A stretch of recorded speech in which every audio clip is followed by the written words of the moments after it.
How's it going, everyone? The PlayStation Store is running its gargantuan summer sale right now. We got north of 2,000 deals. A lot of the games, lower key titles, but there's a ton of deals. If you're telling me you can't find anything that, interests you, I just don't know what to say at this point. I found games that I'm interested in, and a ton of games at that I want to check out and I will be checking out, but enough about me. You guys want to pick up some great games? Some of you guys want to pick up some great games on the cheap. We got games under $5, so let's get right into it, and let's start things off with one of the favorites of this channel that I like to mention. Sleeping Dogs Definitive Edition is 85% off for $4.49. One of those criminally underrated titles that unfortunately Square Enix did not do more with as an IP. We got Sleeping Dogs back in, I want to say, 2012, and then we got the Definitive Edition, and it is a great game, a gritty crime game, a crime action game in kind of an open world, definitely more of a contained open world than the open worlds you see these days, but still has some size to it, and you still have quite a bit of content to do. The Definitive Edition includes the DLC as well. Great main character in this game as well. Looks great, plays great. Hand-to-hand combat I thought worked out really well, and $4.49, yeah, that's a fantastic deal for it. Would strongly recommend it. Alright, next up, we got Batman Arkham Knight, 80% off for $3.99. Of course, the Batman Arkham games, three of the greatest games, or rather, if you want to include Arkham Origins as well, four really good superhero titles, and Batman Arkham really showcased how great superhero games could be, and licensed games, because I remember going into the release of Arkham Asylum, there was a little bit of skepticism on whether or not that game would be good, and obviously it was great, led to Arkham City and Arkham Knight is great as well. I know not a lot of people were high on the Batmobile sections. I enjoyed those as well.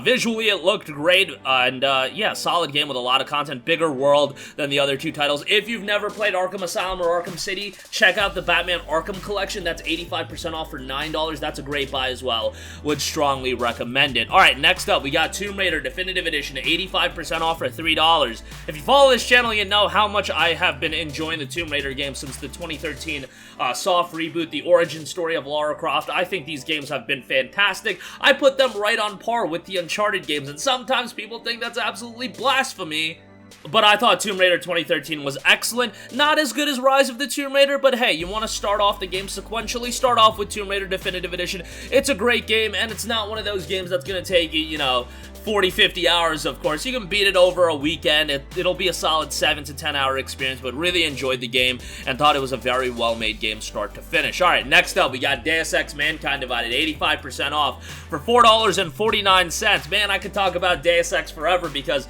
Human Revolution was a game that I absolutely adored, and it was my first foray into really investing myself into a Deus Ex game.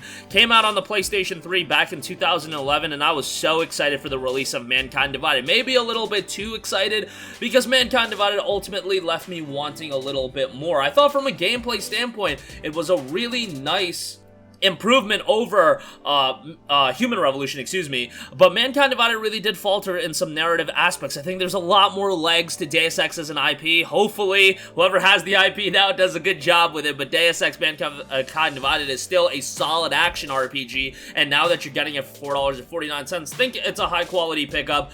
Visually looks good, has a good bit of content, and if you're a fan of action RPGs with a narrative focus, I think you'll enjoy it. It's just, again, the story didn't click with me as much as it did with Human Revolution. And by the way, whoever can do it now, remaster Human Revolution. That is for a license to print money. So yeah, get that done. Alright, next up, got a couple Naruto games. Now, if you want to get all the Naruto titles, check out the Naruto Shippuden Ultimate Ninja Storm Legacy Collection. That's like $17.50.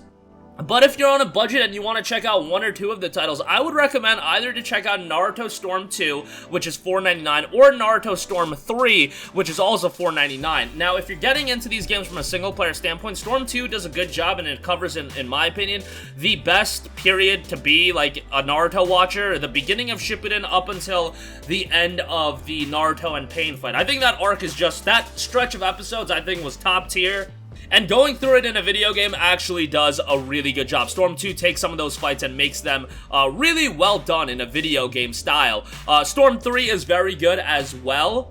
And the single player to Storm 3 is quite good as well. I would check out both of them if you can, but at that point, you're spending $10, you might as well get the Storm Legacy Collection. It's just that Storm 1 from a single player standpoint is like pretty memes, but yeah, 2 and 3 are quite good. Would give those a shout. Next up, we got Metal Gear Solid 5, The Phantom Pain, 80% off for $3.99. Man, you guys were probably there in 2015. MGS5 was the talk of the town when he talked about everything going on with Kojima and Konami. Now that we're 7 years removed from that and you can assess Metal Gear Solid 5 for what it is a quality open world action adventure stealth game, and Metal Gear was one of those franchises that I think going into an open world actually complemented the gameplay style of Metal Gear. I think some games take an open world approach, and, that kind of deters from what the games were known for. In Metal Gear, I think the stealth gameplay is still absolutely there, but the open world actually makes it even better, and I really enjoyed the gameplay out of this game. I thought it was a well-crafted game.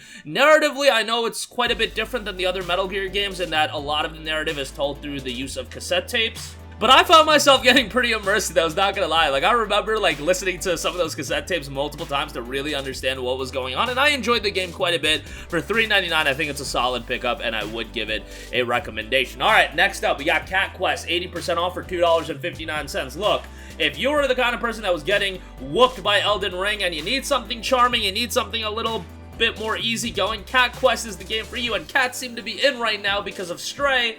Why not get an ever-charming RPG, a cat open-world RPG? That's exactly what Cat Quest is. A super charming game, super colorful game. It's an accessible game to anyone of any ages. If you're looking to get a game for like a younger sibling or your kid, Cat Quest is a pretty solid option in that regard as well. $2.59 as well, super cheap.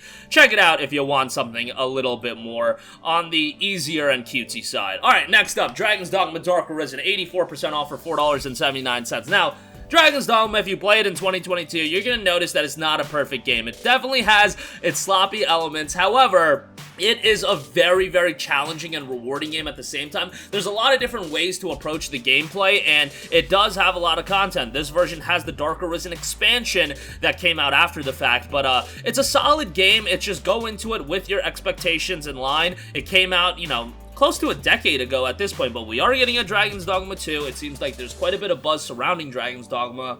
And a big issue with the PlayStation 3 and Xbox 360 release was from a technical standpoint. Those issues have been mostly remedied with this PlayStation 4 release at $4.79 as well. I think that's a great buy, and I would give it a strong recommendation if you're a fan of more challenging action RPGs. Next up, Dishonored Definitive Edition. We got a good price on this, 75% off for $4.99. Been seeing this go on sale a lot for $7.99 and $9.99, but at $5, Dishonored is an awesome game. To give you guys a throwback, I picked this game up as a physical copy on PC back in 2012 when it came out, to date myself a little bit. Dishonored 1 was awesome. I thought it was a great game, and it's a game that has this unique art style that has just aged really, really well. Like, it's not a technical juggernaut by any stretch of the imagination, but it's a game that I think looks really good, and there's a lot of variety in how you can tackle the gameplay. You can take a more stealthy approach. You can go more action-heavy. I personally find Dishonored more rewarding with the stealthy approach, but you can play it however you want, the chaos route, or more of a peaceful route, but $4.99 for this I think is quite good. Has some DLC included as well. Good price for this for sure. Next up, we have the Evil Within, $4.99. Evil Within 2 is on sale as well for $7.99. Evil Within 1 is a solid game. I did enjoy Evil Within 2 more, but it seems like people go back and forth on that one. It's an enjoyable and engrossing horror game that does really have a lot of horror aspects that do add a little bit of a psychological atmosphere to it as well. Very atmospheric, done by Shinji Mikami. You know what you're getting yourself into. And check this one out, then check out Evil Within 2. I think you'll enjoy that quite a bit as well. But start off with this. Not a super, super lengthy game as well, so if you want something that's not going to take up all of your time, Evil Within, a pretty nice option. And a good narrative attached to it as well. And lastly, I do want to give a shout to Titanfall 2, 80% off for $3.99. Now, these days, you're probably buying Titanfall 2 just for the single-player campaign. Multiplayer is what it is in 2022, but Titanfall 2, as most of you guys probably know by now, just because it seems like a lot of people do talk about it as more and more people have checked out Titanfall 2, has a pretty solid campaign. It's an enjoyable campaign from the standpoint of it's got an interesting story, and also the Titanfall gameplay is just so enjoyable, and you drop that into a solo experience. It's a fast-paced first-person shooter, and it's a good time all around. Is it super lengthy? No, it's a first-person shooter campaign. You know that it's not going to be a, super long experience, but for $4, I think it's a good buy, included with EA Play as well. Titanfall 2 was one of those games that just got done dirty by EA, releasing it right around the same time as their own juggernaut first-person shooter in Battlefield 1. Call of Duty Infinite Warfare, I want to say, came out right around the same time. Overwatch a few months prior. It's just Titanfall 2 was the game that got lost in the shuffle, but $4 for it. Check out the campaign. Maybe dabble a little bit into the multiplayer, but $4 I think is a good buy, even if you're just checking out the campaign. And that is going to do it for me. Again, a ton of games under the price of $5 right now. I know these are a lot of games we've mentioned in the past. As I mentioned before, I am working on checking out more games and, recommending more games, but it's a time thing. Been busy with some other things. Laziness sometimes does consume me as well, and there's a lot of games coming out. There's a lot of backlog to be played. So yeah, sometimes that is an issue, but I'm trying my best, guys. Small team operation here, so, trying my best over here. But that's gonna do it for me. Sound off with all of your thoughts in the comments section down below. Thank you for watching, and stay tuned for our $10 video as well. Have a great day. Goodbye. Hey guys, we hope you enjoyed the video, and if you did, make sure to hit the subscribe button, and if you're already subscribed, do us a favor and hit the bell icon. This way you'll be notified whenever we post a new video. That's the best way to keep up with all of our uploads, and we usually try to upload 2 videos a day. And with the bell icon hit, you'll be notified whenever we do upload a video. As always, thanks for watching.